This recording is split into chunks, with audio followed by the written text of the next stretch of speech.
Hello! Chapter 8 today is called The TV Star. Aunt Linda is my mother's sister. She lives in Boston. Last week, she had a baby girl. So now I have a new cousin. My mother decided to fly to Boston to see Aunt Linda and the new baby. I'll only be gone for the weekend, my mother told me. I was sitting on her bed watching her pack. I know, I said. Daddy will take care of you and Fudge. I know, I said again. Are you sure you'll be all right? She asked me. Sure, why not?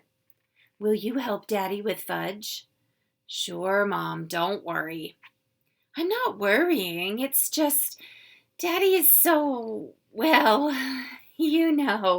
he doesn't know much about taking care of children. And then she closed her suitcase. We'll be fine, Mom, I said. I was really looking forward to the weekend. My father doesn't care about keeping things neat.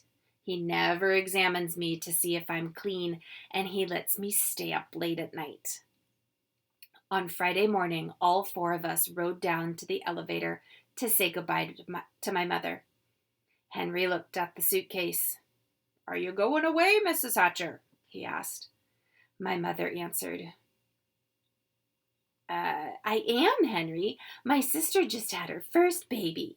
I'm flying to Boston for the weekend to help out. No, baby, Fudge said. Baby, baby, baby, baby, baby. Nobody paid any attention to him. Sometimes my brother just talks to hear the sound of his own voice. Have a nice visit, Mrs. Hatcher, Henry told my mother when we reached the lobby. Thank you, Henry, my mother said. Keep an eye on my family for me. Will do, Mrs. Hatcher, Henry said, giving my father a wink. Outside, my father hailed a taxi. We put the suitcase in first and then held the door for my mother. When she was settled in the cab, my father said, Don't worry about us. We'll be just fine. Just fine. Just fine, Mommy, Fudge yelled. Bye, Mom. See you Sunday, I said. My mom blew us kisses, and then the cab drove away. My father sighed while Fudge jumped up and down calling, Bye, Mommy! Bye, Mommy! I had no school that day.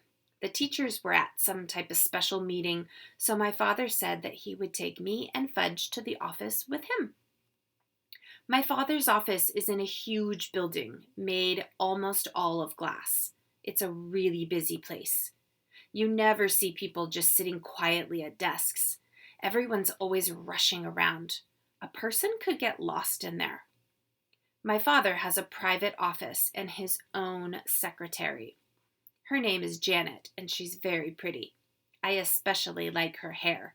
It's thick and black, and she has the longest eyelashes I've ever seen. Once I heard my mother say, Janet must have to get up at the crack of dawn to put on her face. My father just laughed when my mother said it. Janet's seen me before, but this was her first meeting with Fudge. I was glad his hair was finally growing back, and I explained right off about his teeth.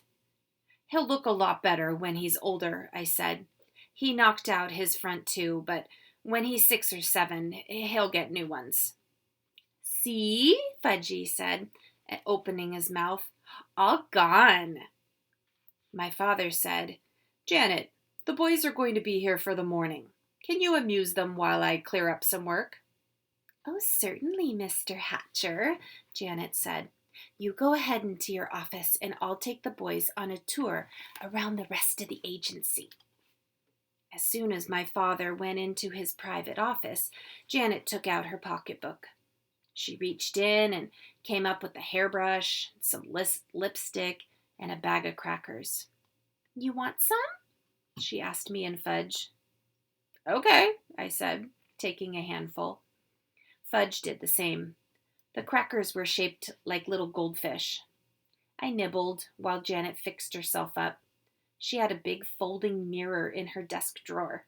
She set it up on top of her desk and went to work on herself. When she was finished, she looked exactly the same as when we came in. But I guess she didn't think so because she said, "That's much better." And then she put all of her stuff away and took me by one hand and Fudge by the other. We walked down a long hall, through a doorway, and into another section of the agency. We came to a room where there were a bunch of kids and mothers. I guess there were at least 50 of them.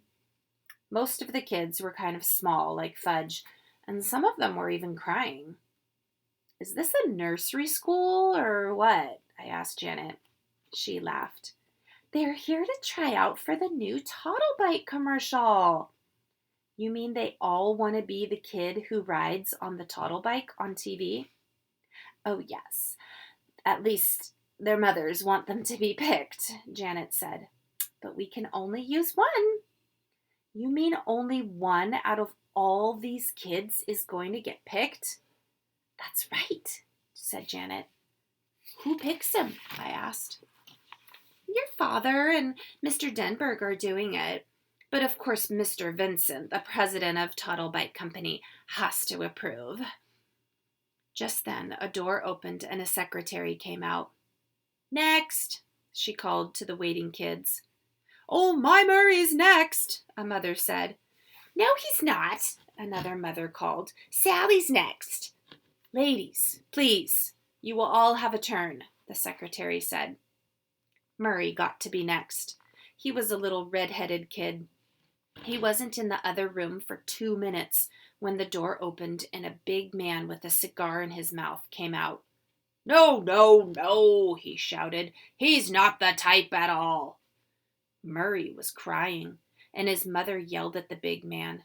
"What do you know anyway? You wouldn't know a treasure if you found one." She shook her fist at him.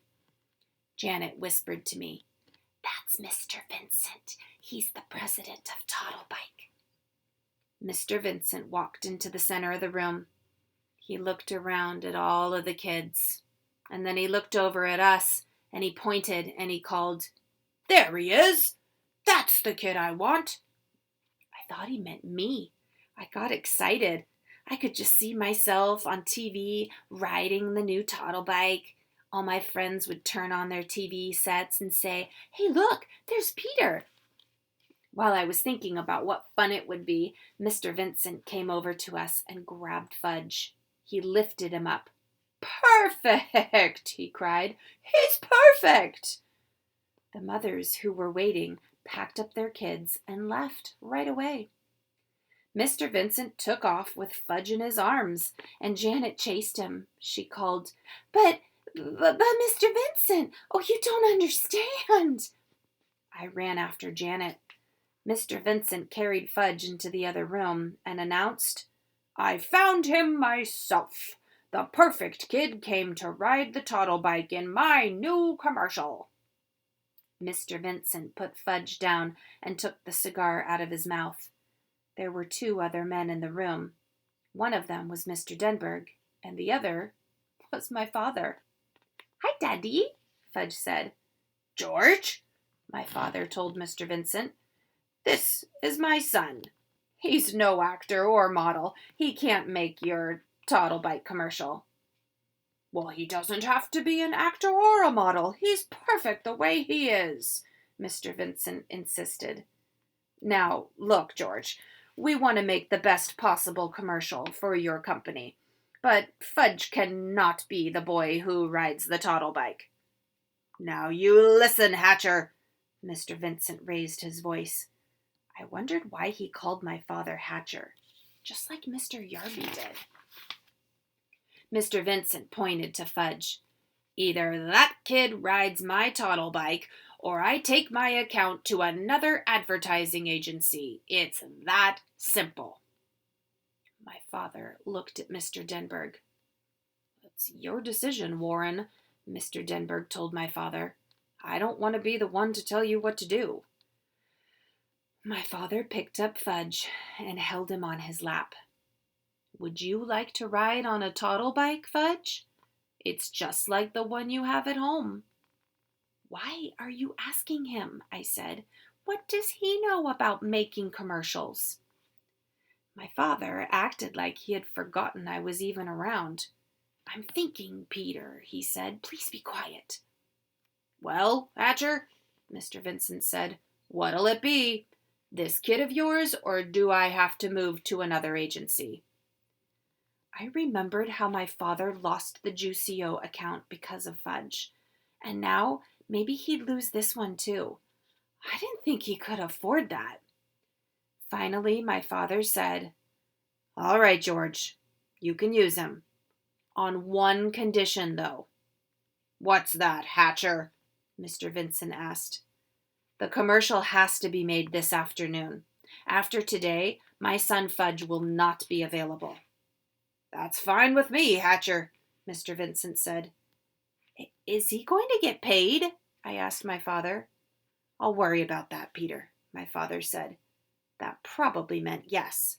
He'd be paid and have lots of money in the bank, and I would have nothing. And someday I'd have to borrow from him.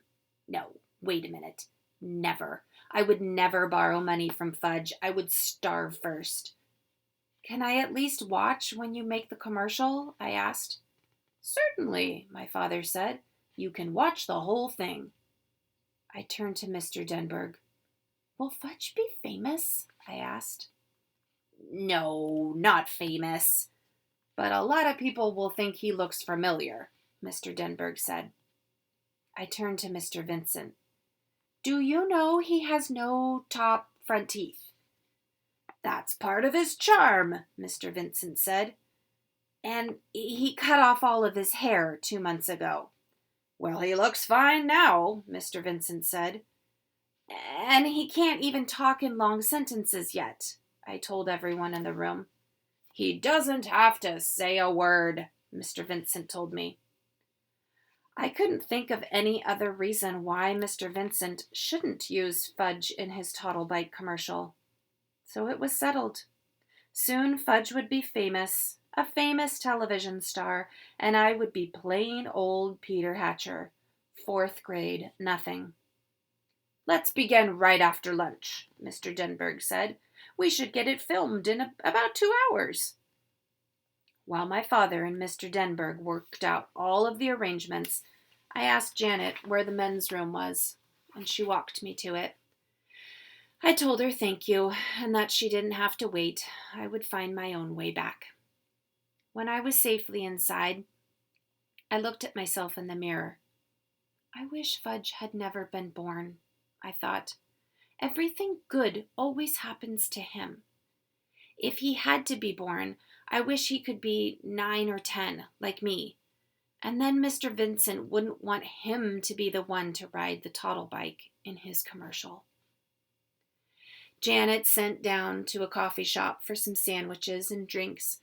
After we all ate, we walked to another section of the agency where the cameras were set up. A make-believe street scene was the background. The Toddlebike was shiny and red. My father told Fudge that all he had to do was ride it around. Fudge liked that. He zoomed all over the place. "Vroom, vroom, vroom, vroom, vroom," he called. My father, Mr. Vincent, and Janet sat on folding chairs and watched the action. I sat on the floor at my father's side. Mr. Denberg was the director. He said, "Okay, Fudge, we're ready to begin now. You ride the Toddlebike where I tell you to, and I'll take a picture of you doing it. All right?" "No," Fudge said. "What does he mean, Hatcher?" Mr. Vincent said. "Why did he say no?" My father groaned. "Look, George, using Fudge was your idea, not mine." Mr. Denberg tried again. "Okay, Fudge, this is it." The cameraman said, "Start riding this way. Ready, set, go." Fudge sat there on the Toddlebike, but he would not pedal. "Come on, kid, let's go," the cameraman said. "No, don't want to," Fudge answered. "What's wrong with this kid, Mr. Hatcher?" the cameraman asked. "Fudge," my father said, "do what the nice man tells you to do." "No, don't have to." Janet whispered to my father. How about some cookies, Mr. Hatcher? Oh, good idea, Janet, my father told her. I have some Oreos right here, she said, patting her pocketbook. Should I give them to him? One at a time, my father said. Janet walked across the room to Fudge. He was still sitting on the toddle bike. If you do what the nice man says, you can have a cookie, Janet told him. Show me, Fudge said. Janet held up a box of Oreos. Wow, she was really well prepared, I thought. She must eat all day long. What, with crackers shaped like goldfish and a whole box of Oreos, too? I wondered what else she had in that pocketbook. Gimme, Fudge said. Janet held up one cookie. Fudge reached for it, but Janet didn't let him have it. If you do what the nice man says, you can have an Oreo. Maybe even 2 or 3 Oreos. First cookie, Fudge said. Do what the nice man tells you, Janet told him. No, first cookie. Give him one, Janet, Mr. Denberg called. We haven't got all day to fool around. Janet gave Fudge one Oreo, and he ate it up. Okay, kid, all ready now? The cameraman said. You ride over to me. Fudge did not do it. Mr. Vincent was losing his patience. Hatcher, he hollered, you get that son of yours to ride my toddle bike, or I'm taking my whole account away from you and your agency. Must I remind you, George, using Fudge was your idea, not mine, my father said. Forget about whose idea it was, Hatcher. He's your kid. You better get him to work now. I have an idea, my father said. He walked into the corner of the room and beckoned to the others. Mr. Denberg and Mr. Vincent gathered around him, along with the cameraman and Janet. They looked like a bunch of football players huddled together, talking about the next play. Soon, my father called me. Peter, would you join us, please? Sure, Dad, I said. What is it? Peter, we want you to ride the toddle bike. Show Fudge how it's done. But he already knows how to ride, I said. Didn't you see him zooming around? He won't do it for the cameras, though, my father explained, so we need your help. Will I get to be in the commercial too? I asked. Well, the toddle bike isn't really for older children, it's for younger children, Mr. Denberg said. Otherwise, we'd have you do it in a minute.